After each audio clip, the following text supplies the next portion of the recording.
avez ce système, si vous l'utilisez, et quels sont les avantages et les limites du truc, parce que nous, on ne voit pas très bien où ça nous mène. D'accord. C'est quelque chose qui nécessite du temps, des mises à jour assez régulières, publier des actualités, et pour l'instant, j'ai pas envie ni le temps de faire ça régulièrement. Vous êtes arrivé, j'étais sur Twitter. Ça faisait partie de votre travail d'aujourd'hui. On ne répétera pas. Non, ça fait effectivement partie de mon travail parce que je m'en sers comme un outil de veille, d'information. Ce Twitter, ça permet de se connecter à une communauté, ça permet d'identifier des personnes qui proposent un certain contenu de qualité et d'avoir ce contenu de qualité à disposition. Donc moi j'utilise surtout Twitter à cette fin, c'est-à-dire vraiment trouver des contenus de qualité qui me servent dans mon travail, dans mes passions. Et à partir du moment où on entre dans cette communauté, on échange assez facilement, c'est-à-dire que moi je vois un contenu de qualité, je le partage aussi, et les gens de manière normale ils me suivent, et ainsi de suite. Donc c'est plus dans une démarche de recherche d'informations et de partage de l'information que j'utilise Twitter. Pour revenir un tout petit peu à l'origine de Twitter, et ça répondra à votre dernière question aussi sur les limites. À l'origine, Twitter, ça répondait à une question simple. Qu'est-ce que vous faites aujourd'hui? Qu'est-ce que vous faites maintenant? Qu'est-ce que vous faites maintenant? Et vraiment, moi, je suis vraiment inscrit sur Twitter depuis très très longtemps. Et au début, tout au début de Twitter, il n'y avait pas vraiment de compte, on ne s'inscrivait pas, et on mettait juste de l'information. Et donc les gens, ils allaient sur Twitter pour dire qu'ils étaient aux toilettes, qu'ils étaient en train de se balader, ceci. Et vraiment, la notion un peu de communauté, elle s'est construite au fur et à mesure, parce que c'était des gens ultra connectés qui utilisaient l'outil.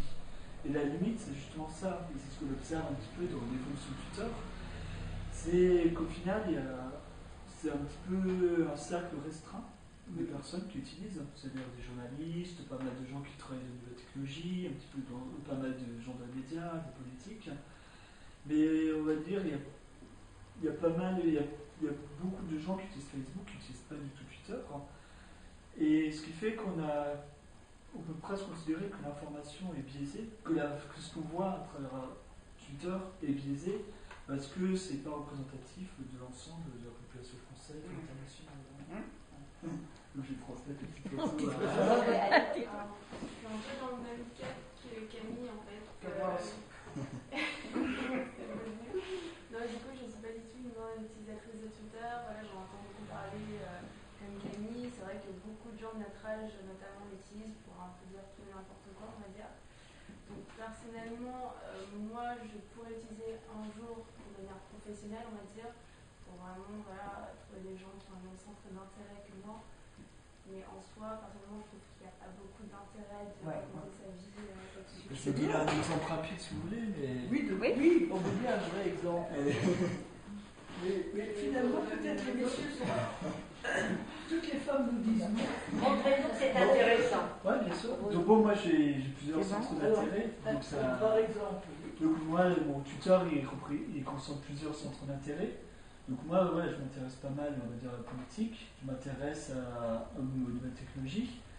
Et quand j'allume mon tuteur, je vois vraiment sur plein de sujets qui m'intéressent. Là, je vois quelque chose sur l'ouverture des données. Je vois un diagramme que je ne vais pas trouver, par exemple, sur un média habituel, de quelqu'un que je ne connais pas du tout.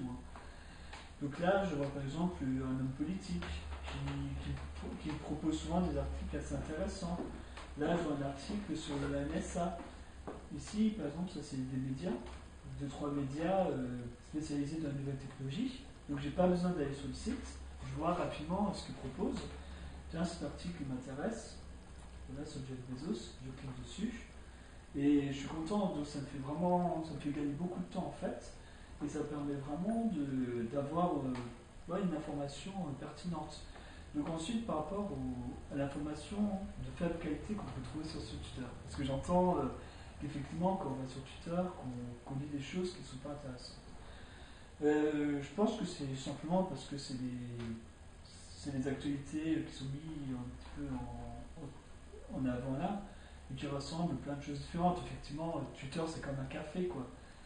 Et voilà, il y a des choses qui nous intéressent, d'autres qui ne nous intéressent pas. Mais une fois qu'on est inscrit, on peut vraiment filtrer les informations qui nous intéressent Et ça fait gagner du temps et ça peut permettre justement d'important, c'est que c'est des gens qu'on ne connaît pas souvent. Très souvent on ne les connaît pas ou très peu et ça permet au contraire de créer des liens.